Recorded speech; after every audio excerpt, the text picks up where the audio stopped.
Welcome everyone. In this video, we will be discussing some string functions. Okay, let's start. So what we have here is the left function. So let's see what the left function says about its functions. Okay. Oops.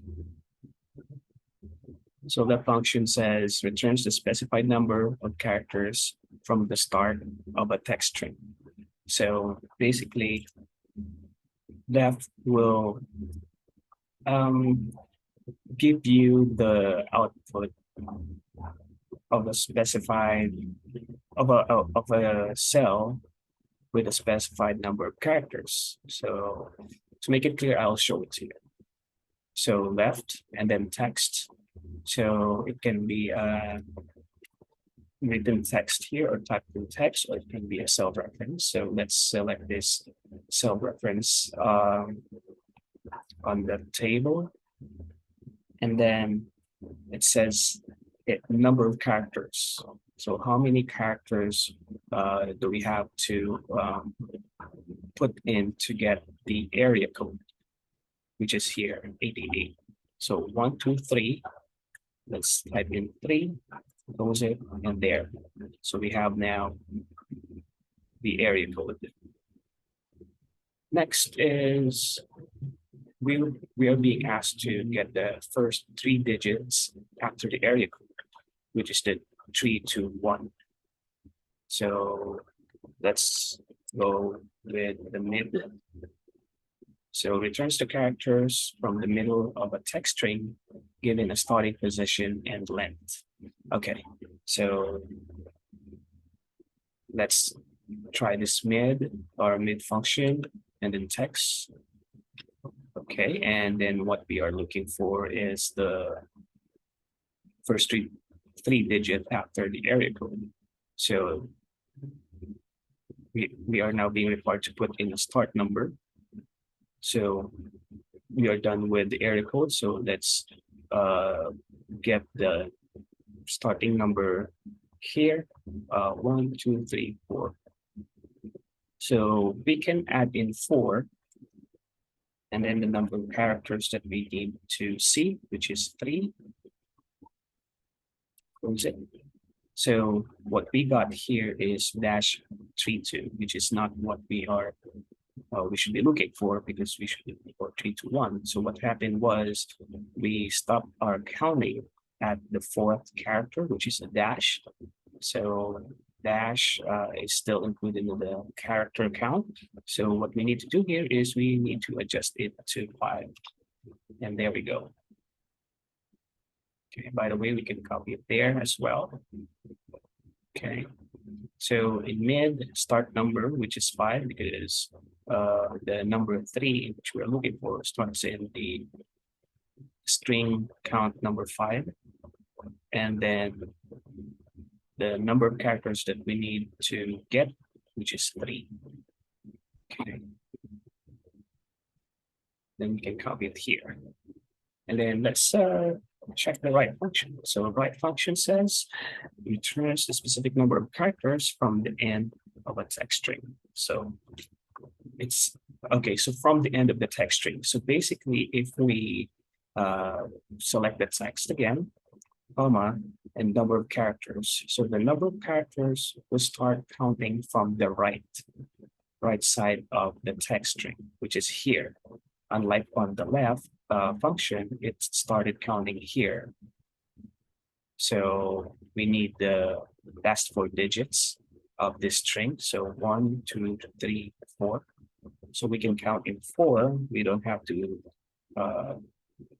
add the dash, the second dash. So that's why we are just counting at 4 from the right. And there you go.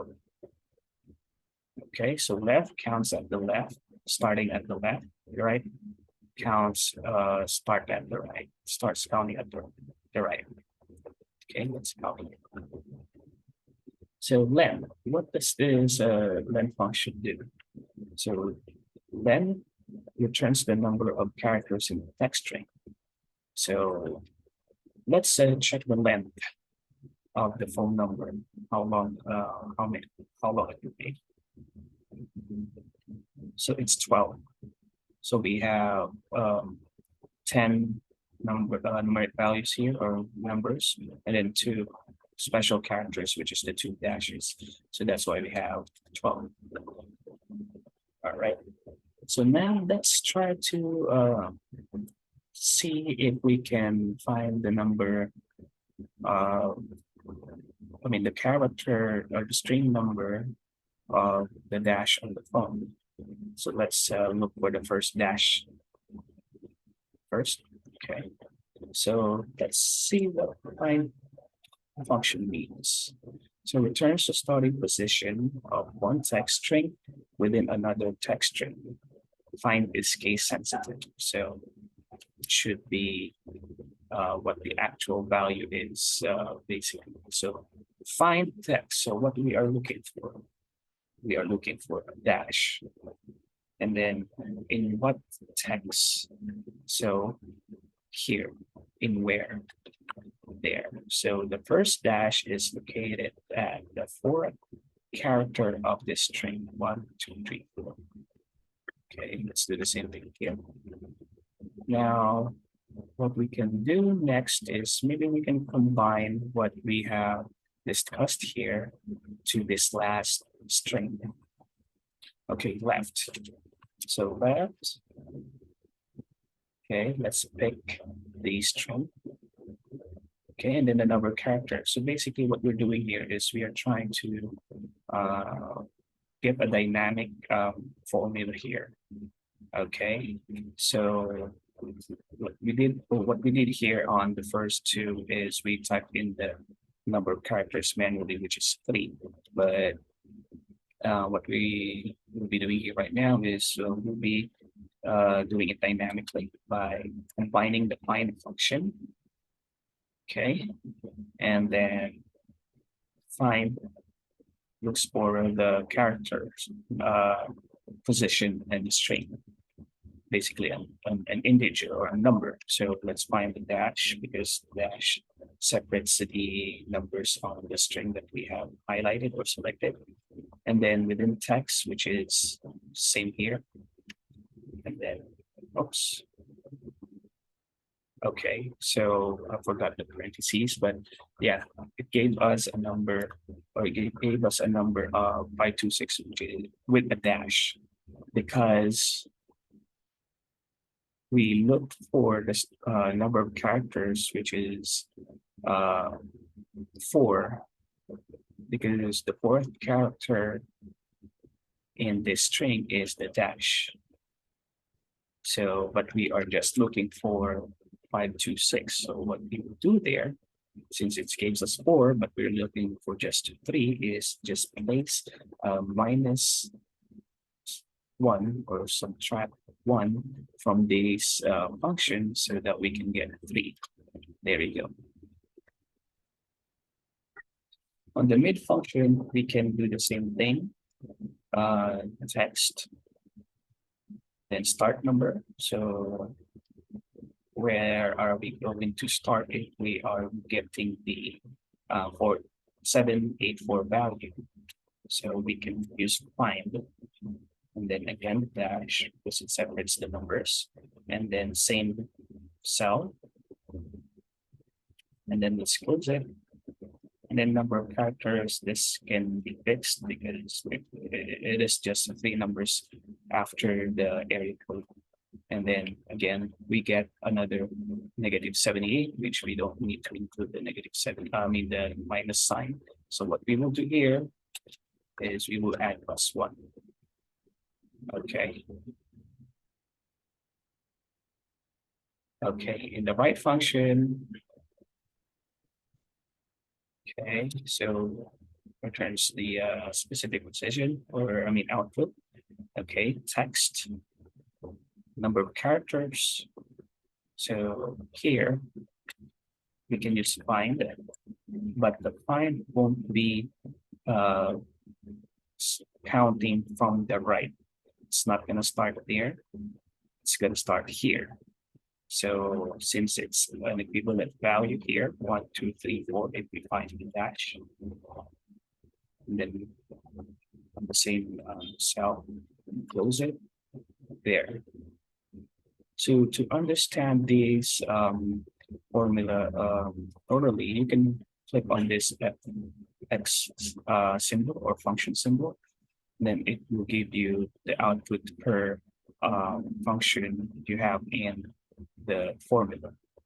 So find dash in A9 is equal to 4 because that means it found the dash in the fourth character as the fourth character. So that's why it gave us the 4 characters that we need from right instead of writing or typing in 4. So and the same thing. And here, let's increase the difficulty a bit. Okay, so we will be looking for the second dash on this phone number. So what we can do is find. Let's find the dash within this cell, and then start number. So start number should be an integer. So how can we make it dynamically find the start number? So we could be doing another find. So find X dash again, and then A9 again, and then because it will give us the value of 4 in this start number, and that's where we need him to start. But again, we need to add a +1 so that it starts with the number 7. There you go. So the 8th character in this string is the dash 1, 2, 3, 4, 5, 6, 7, 8. All right. So here in this exercise, you can try to practice what we discussed here. I'll be leaving the link on the description for this exercise file, and you can try it and probably let me know if you're getting the hang of it or you're learning something with it. All right. See you in the next video. Thank you for watching.